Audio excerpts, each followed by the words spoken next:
So going back to the early days, now you said a lot of your influences weren't necessarily harmonica players, but were there any harmonica players? You know, a lot of for me, for example, I didn't know anything about tongue blocking, and after studying with the record player for a couple of years, Gary Smith hipped me to tongue blocking when I took lessons with him when I was 16. Now I say lessons in the loose word. I'm just talking about, were there any players around that time that hipped you to some ideas that kind of either took you under the wing, or just some players that were around your area that, like, they're kind of important to me in my upbringing? Well, it was by example for me. I mean, no one ever gave me a lesson. I did get some confirmations, you know, like, am I doing that right? Yeah. Am I doing it? Well, you know, like my first, in fact, Cotton was a huge influence on me in the beginning. And I remember trying to get that first position thing on Soul Survivor, playing cross. It just wasn't happening. I didn't have those notes on my harmonica, so I just had to figure it out.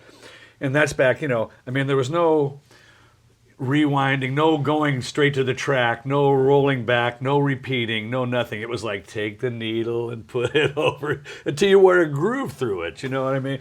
So that was a big, big thing for me, learning that first position thing. All these position things, I suppose we're speaking to everyone here. We're not just speaking, we're speaking to beginners, novices, we're speaking to experts also.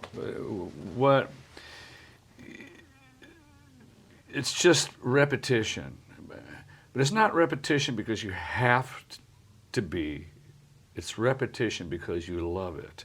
It's repetition because you have fun discovering all these new things. But if you don't have that harmonica in your face constantly, it's going to stymie your development as a musician.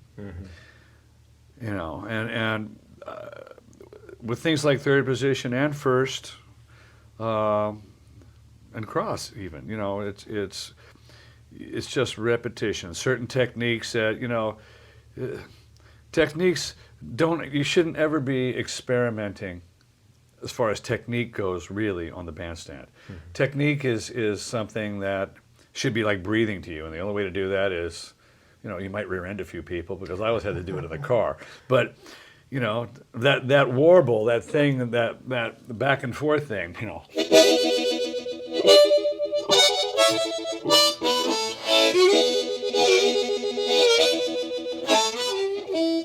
That is something that just takes, I couldn't do that for the longest time. And for the student, we're talking about tongues on the harmonica is moving left to right. Right. Correct? When you're doing it, does the tip move left to right, or you keep the tip centered and you're kind of moving the middle body of the tongue? Feel free to, what am I doing? to do it and decode it. That's my job. So nothing's moving except, yeah, so I have my tongue actually on the wood. And then the middle of the tongue is Yeah. doing a little dance left to right. Right. Okay, thank you. But I don't even know what I'm doing. But thank you for that. Now I know. But That's my job.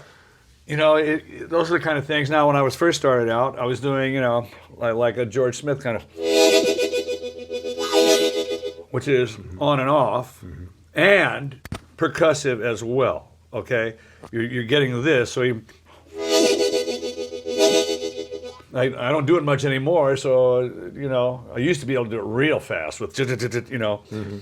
But the whole thing is to get that percussion going at the same time as the tongue's coming off, kind of in the same rhythm that the tongue's coming off. And, you know, of course, George could do that.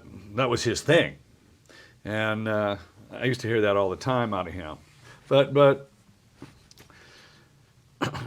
it's all about, when I discovered that, I mean, when I was able to finally do that, it just made being a musician that much more fun to be.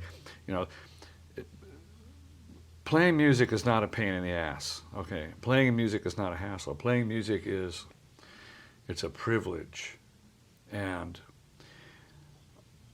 since you're exploiting this privilege, you have to have a very, very high standard if you want to be a professional doing it, you know.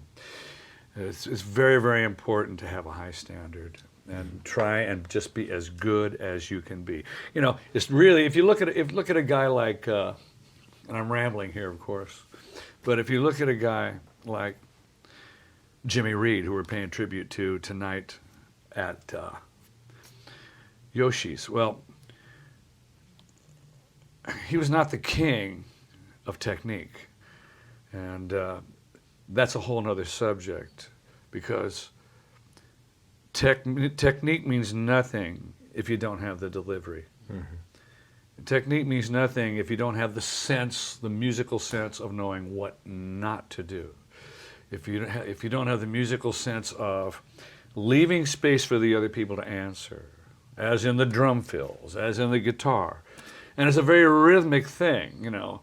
No one wants to hear a harmonica player blowing full out, taking up every bit of space in a track or on a stage in a song. No one wants to hear it. They're going to leave.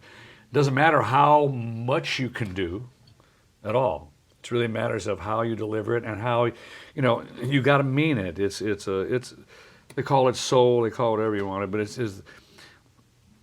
the delivery, it's the sincerity, it's you know, that's what makes it real. It doesn't have to be blues even. It can be any type of music, and jazz. I mean, classical people, they really have to be that way because they're playing a set piece. Mm-hmm.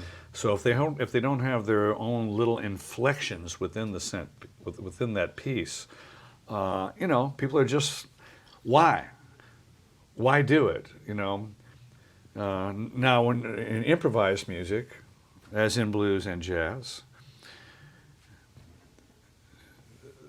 you have to improvise.